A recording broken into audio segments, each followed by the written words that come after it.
Pinawi ng PhilHealth ang pangamba ng publiko sa mga hatid nilang serbisyo sa kabila ng issue sa kanilang pondo. Ayon sa PhilHealth, imbes na humina, mas lumalakas pa nga ang hatid nilang benepisyo. Si Mela Lesmora sa sentro ng balita live. Mela. Joshua, tiniyak ng Philippine Health Insurance Corporation na mas paiitingin pa nila ang kanilang serbisyo sa kabila nga ng issue ukol sa kanilang pondo para sa taong ito. Sa pagpapatuloy ng pagdinig ng House Committee on Good Government and Public Accountability ukol sa zero subsidy ng PhilHealth sa ilalim ng 2025 National Budget, muling pinawi ni PhilHealth President and CEO Emmanuel Ledesma Jr. ang pangamba ng publiko kaugnay sa mga hatid nilang benepisyo at serbisyo. Iyan ay kasunod ng pag-alis ng pamahalaan sa kanilang subsidiya sa General Appropriations Act para sa taong ito. Ayon kay Ledesma, mismong si Pangulong Ferdinand R. Marcos Jr. na ang nagbigay katiyakan at nag-utos na hindi dapat maapektuhan ang kanilang trabaho lalo pat may sarili naman silang pondo. Ito rin naman ang kanilang punto sa una pa lang.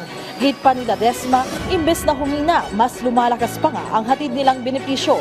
Samantala, bukod naman dito, isang hiwalay na pagdinig din ang isinagawa ng House Committee on Justice ukol sa panukalang pagpapaigting ng parusa laban sa extrajudicial killings bilang heinous crime na binuo at isinusulong ng House Quad Committee.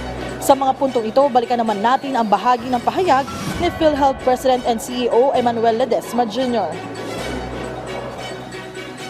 PhilHealth remains on track in the mission to make quality healthcare much more equitable and much more accessible. I am confident in this determination as this year will showcase even much better results stemming from the strategic organizational streamlining and operational refinements that have been carried out in the past 2 years under my administration. We came out with new benefit packages just this month to address pressing healthcare needs.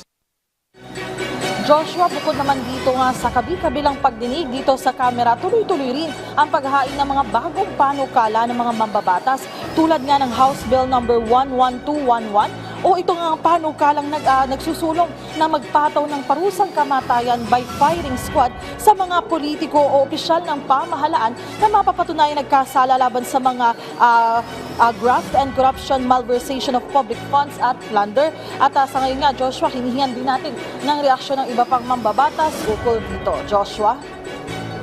Maraming salamat, Mela Lesmoras.